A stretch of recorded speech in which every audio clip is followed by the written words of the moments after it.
the question has always been posed, are video games art? To me, this is a straightforward answer. Yes, they are. But there's a legitimacy that people are trying to find in games, so they can rank them alongside the greatest of films, books, paintings, and so forth, to give them a cachet and a cultural significance they feel they don't already have. The so-called walking simulator is one of these. It's a way of immersing the player in the world, but the focus being not on action, but on information and emotion, normally through traversal and discovery. They're still kind of separate from puzzle games. There are lots of first-person, particularly view puzzle games that are significantly different from what walking simulators are, and this one in particular, Sunlight, by Krillbite, is a very appealing prospect. It's built in the Unity engine, it's very attractive, but attractive in a way that's not CPU or graphics card hungry, but it's pleasant. So it's focusing on that aesthetic. And it's very upfront that it wants to be a game that is meditative. It even talks about it at the beginning. There are voiceovers, and it lets you know what the entire point of it is before you get going.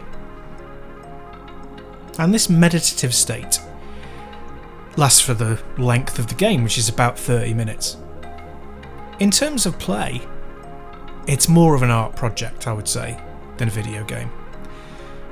It's still a game, with the interaction limited to walking, so pushing up on the left analog stick generally, and pressing A to pick up flowers, and that's it. That doesn't necessarily mean that it's going to be shallow. Flower on the PS3 way back in the day, that did a kind of similar thing.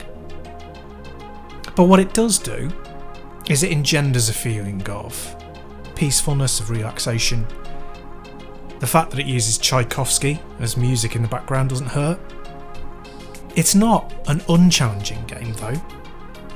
As I said, there's narrators speaking in the background throughout your experience, and they are talking about somebody's life. Now, I won't go into any detail because that's a spoiler, but it does make you think. It's designed to be fairly poetic, to be contemplative and philosophical. Therefore, it's something worth checking out.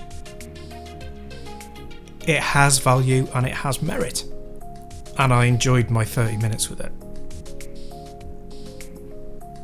That said, there are a couple of things that can kind of see as negatives. The least of those is, I believe this to really need to be in VR.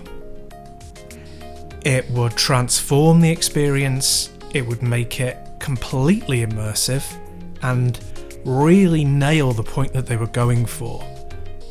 In other words, being encapsulated in a world for a length of time, not being outside of its boundaries, just existing, just letting it take you where it wants to take you.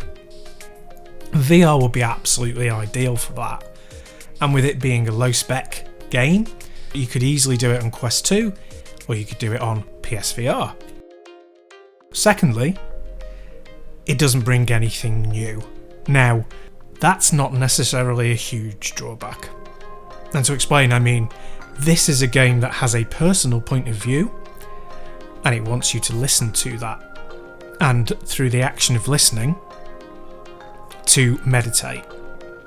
However, there's nothing here that you haven't seen before, and arguably has been done better in games of its type.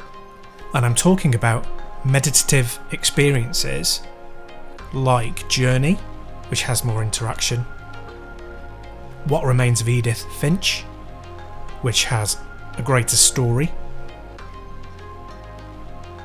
Firewatch, which has a greater sense of peril, and several others I could name. Now again, this doesn't devalue Sunlight in any way, but to contextualise it, It's an experiential game that you have to engage with. It's very short, and once it's left its mark on you, it will go away. It's fairly nebulous, it's fairly light, and it doesn't bring any sophistication to the genre that we perhaps would expect after 10 years or so of it becoming prominent. But to leave on a positive note, it's very beautiful. It's something that engaging with is never a waste of your time.